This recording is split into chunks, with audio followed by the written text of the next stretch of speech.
let's talk about the All-Star starters. So, a few days ago, the NBA released the All-Star starters for the 2022 All-Star Game. And most of them, you understood. There was one big surprise on this list, and obviously at this point, you know exactly who that is. But if you don't know, starters were chosen through mostly the fan vote. 50% was through the fan vote.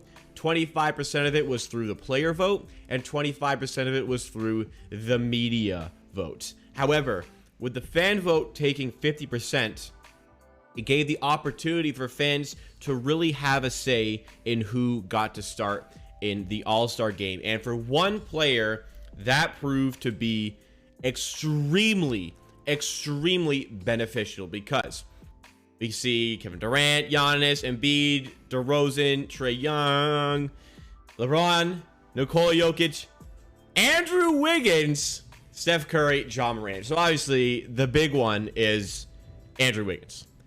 I also have some questions about Trae Young, but let's take a focus a little bit on Andrew Wiggins at this present moment. Andrew Wiggins, statistically, is having a good season.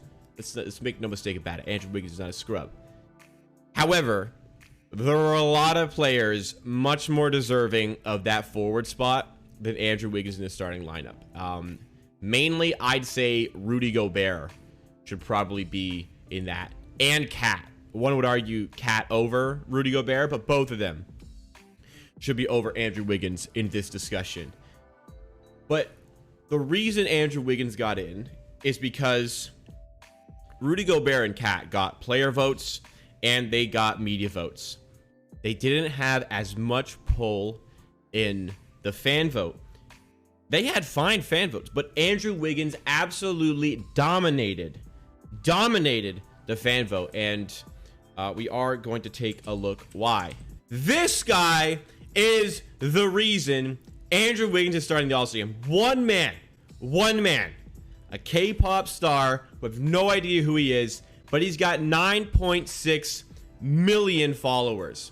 His tweet to put Andrew Wiggins into the All-Star Game was the most retweeted NBA All-Star tweet out of all. In the entire voting process, this guy's tweet about Andrew Wiggins had the single most retweets, therefore the single most votes of any other tweet that went out for the All-Star Game. As a result, Andrew Wiggins is a starter pretty unbelievably. I don't know why, but he tweeted a lot about Warriors players. He must be a Warriors fan. But this one about Andrew Wiggins had 37,000 retweets. So that got Andrew Wiggins 37,000 votes just through one tweet for this guy with 9.6 million followers. And that was enough that even though he didn't get as much in the player or media vote, to get him in as a starter. I gotta say, Andrew Wiggins, if we take a look at the stats that he has showcased this season, they're not all-star numbers. They're not all-star numbers, let alone all-star starter. Congrats to Andrew Wiggins. I don't want to be a hater, but this ain't all-star level. 18 points per game, 48% from the field, 41 from three. No doubt that's a good season. I am not disputing that. It's not like a whole ton better than this guy. Andrew Wiggins had a better season, OG. I don't think that's disputable. But like, they got to be in the same category of players, and Andrew Wiggins is starting in the All-Star Game, which is crazy. I really didn't think that was going to happen, but nonetheless, as a result of Bam Bam on Twitter, Andrew Wiggins is starting in the All-Star Game. What really kind of annoys me is that, fans really shouldn't have a say as much in this, because NBA All-Stars and the amount of selections you have is treated as such a coveted piece of your legacy as an NBA player. So it matters. It matters. It actually does have a direct effect on sometimes how much money you can make on your contracts. It has an effect on your legacy. It has an effect on the player. This is something that I think is a little bit too important to leave up to fans. What it does is have somebody like Bam Bam tweeting about it, gets 37,000 people retweeting it, interacting with NBA related social media. As a result, the NBA gets a ton of exposure and gets a ton of exposure to the All-Star game. It's genius. It's genius. It's unfair to the players. However, it is genius from a marketing standpoint to have that many people involved in the NBA. Like, that is great for marketing purposes. Honestly, you have to applaud them from that regard. What I'm upset about, that guy had less than just under 10 million followers and directly got Andrew Wiggins to start in the All-Star game. I'm annoyed as a Raptors fan because we got this guy as our goddamn fucking global ambassador with almost 40 million followers. Not a single tweet about the Raptors. I am a little bit salty about this. I am a little bit salty because one K-pop guy got Andrew Wiggins not only to be in the All-Star game, but to start in the motherfucking All-Star game. But we can't get our goddamn global ambassador, the Raptors global ambassador, just a fake title, but like, we can't get him to give one tweet about Fred or something like that. Like, I am sure, as it comes to Trae Young, there was some discrepancy in this vote. Trae Young did not clearly get into this. I'm sure Garland was in the discussion. I'm sure Fred VanVleet was in discussion to start in the East. I think with the pull of one Drake tweet, Fred's name is on this list, which is a little bit annoying. As it goes to the other players in this list, everybody other than, I think, Wiggins and Trae Young were shoo-ins. You've got so many talented players. I think they absolutely nailed it. Other than Andrew Wiggins, Trae Young, I gotta say, is debatable.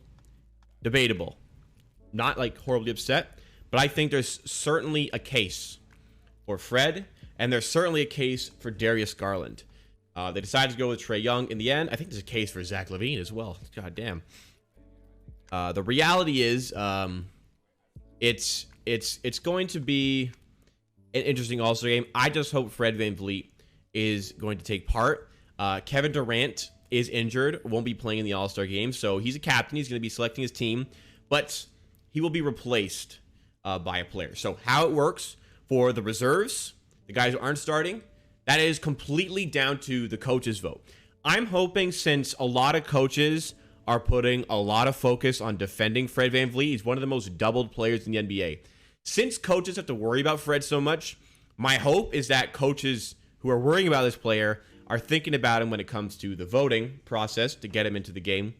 And anybody who is an injury replacement is selected directly by Adam Silver. So it comes down to the injury replacement. I don't think Adam Silver likes the Raptors very much, so I'm not very hopeful in that.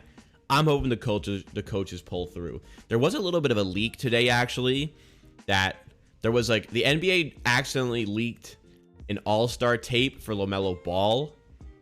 That kind of concerns me because LaMelo got in, that I don't think Fred will get in. But I'm also hopeful it's a case of, well, fake.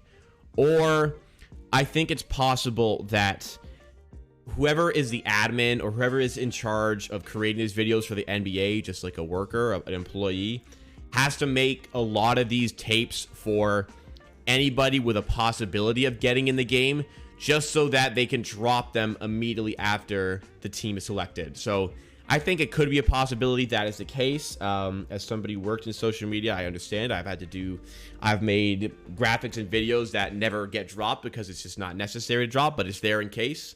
So that could be a factor. But as far as the starters go, LeBron, Jokic, Curry, Morant, DeRozan, Embiid, Giannis, and KD, absolute shoo-ins. They had to be there. Trae Young is arguable. Andrew Wiggins has really no right to beat an All-Star game, and it took a K-pop star to get him there. Congrats to Andrew Wiggins, Canadian. It's great to have a Canadian starting in the All-Star game. That doesn't happen often, I tell you that, but when it is just so important for players to make it, it is kind of sad to see somebody who doesn't deserve it over, Gobert and Cat, just to name a couple, get in. But that's how I feel about that.